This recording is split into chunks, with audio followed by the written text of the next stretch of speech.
KSRTC ಅಂತ ಹೋಗಿ Bangla to Bengaluru bus ಮಾಡ್ಬಿಡ್ತಾರೆ. ನೋಡಿ, ಹಿಂಗೆ ಇದ್ರೆ KSRTC ಬಸ್ ಇದೆಯಲ್ಲ, ಆ KSRTC ಬಸ್ ನ ತೆಗೆದಾಕ್ಬಿಡ್ತಾರೆ. KSRTC ಅಂತ ಹೋಗಿ ಬಾಂಗ್ಲಾ ಟು ಬೆಂಗಳೂರು ಬಸ್ ಮಾಡ್ಬಿಡ್ತಾರೆ. ನೋಡಿ, ಬೇಕಾದ್ರೆ ಬಾಂಗ್ಲಾ ಟು ಬೆಂಗಳೂರು ಟ್ರಿಪ್ ಬೆಳಗ್ಗೆಯಿಂದ ಹೊಡಿತಾನೆ ಇರ್ತಾರೆ. ಬರೋರ್ ಬರ್ರಿ, ಫ್ರೀ ಫ್ರೀ ಫ್ರೀ ಬಸ್. ಯಾರು ಬಾಂಗ್ಲಾದೇಶದವರು ಅಂತಾರೋ ಅವ್ರಿಗೆ ಫ್ರೀ KSRTC ಬಸ್. ಹೊಸ ಕಾನೂನು ತರ್ತಾ ಇದೆ, ತರ್ತಾರೆ ಅವರು. ಮಾನ ಮರ್ಯಾದೆ ಇಲ್ಲ ಇವ್ರಿಗೆ. ನಮ್ ಜನ, ಲಕ್ಷಾಂತರ ಜನ ನಮ್ಮ ಹತ್ರ ಸರ್ಕಾರಕ್ಕೆ ದಾಖಲೆ ಪ್ರಕಾರ 36 ಲಕ್ಷ ಜನ ಬಡವರು. ನಾನು ಹೇಳ್ತಾ ಇರೋದು ಬಡವರು, ಮಿಡ್ಲ್ ಕ್ಲಾಸ್ ಅವರಲ್ಲ, ಹೈಯರ್ ಅಲ್ಲ, ಬಡವರು ಅರ್ಜಿ ಸಲ್ಲಿಸೋರು. ನಮಗೆ ಸೈಟ್ ಆದ್ರೂ ಕೊಡಿ, ಮನೆ ಆದ್ರೂ ಕೊಡಿ ಫ್ರೀ ಅಂತ. ಅವ್ರಿಗೆ ಇಲ್ಲ. ಅಲ್ಲಿ ಆಫೀಸ್ ಹತ್ರ ನಿನ್ನೆ ನಾನು ಹೋಗಿದ್ದೆ, ಹೌಸಿಂಗ್ ಬೋರ್ಡ್.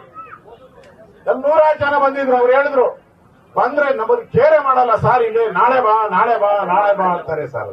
ನೋಡಿ, ಹಿಂಗೆ ಇದ್ರೆ KSRTC ಬಸ್ ಇದೆಯಲ್ಲ, ಆ KSRTC ಬಸ್ ನ ತೆಗೆದಾಕ್ಬಿಡ್ತಾರೆ. KSRTC ಅಂತ ಹೋಗಿ ಬಾಂಗ್ಲಾ ಟು ಬೆಂಗಳೂರು ಬಸ್ ಮಾಡ್ಬಿಡ್ತಾರೆ. ನೋಡಿ, ಬೇಕಾದ್ರೆ ಬಾಂಗ್ಲಾ ಟು ಬೆಂಗಳೂರು ಟ್ರಿಪ್ ಬೆಳಗ್ಗೆಯಿಂದ ಹೊಡಿತಾನೆ ಇರ್ತಾರೆ. ಬರೋರ್ ಬರ್ರಿ, ಫ್ರೀ ಫ್ರೀ ಫ್ರೀ ಬಸ್. ಯಾರು ಬಾಂಗ್ಲಾದೇಶದವರು ಅಂತಾರೋ ಅವ್ರಿಗೆ ಫ್ರೀ KSRTC ಬಸ್. ಹೊಸ ಕಾನೂನು ತರ್ತಾ ಇದೆ, ತರ್ತಾರೆ ಅವರು.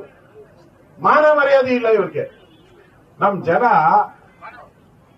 ಲಕ್ಷಾಂತರ ಜನ ನಮ್ಮ ಹತ್ರ ಸರ್ಕಾರಕ್ಕೆ ದಾಖಲೆ ಪ್ರಕಾರ 36 ಲಕ್ಷ ಜನ ಬಡವರು.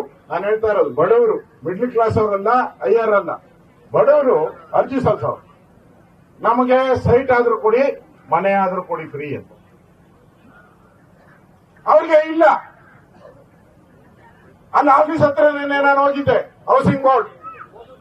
100 ಜನ ಬಂದಿದ್ರು. ಅವ್ರು ಹೇಳಿದ್ರು, ಬಂದ್ರೆ ನಮಗೆ ಕೇರೆ ಮಾಡಲ್ಲ ಸರ್, ಇಲ್ಲಿ ನಾಳೆ ಬಾ ನಾಳೆ ಬಾ ನಾಳೆ ಬಾ ಅಂತಾರೆ ಸರ್.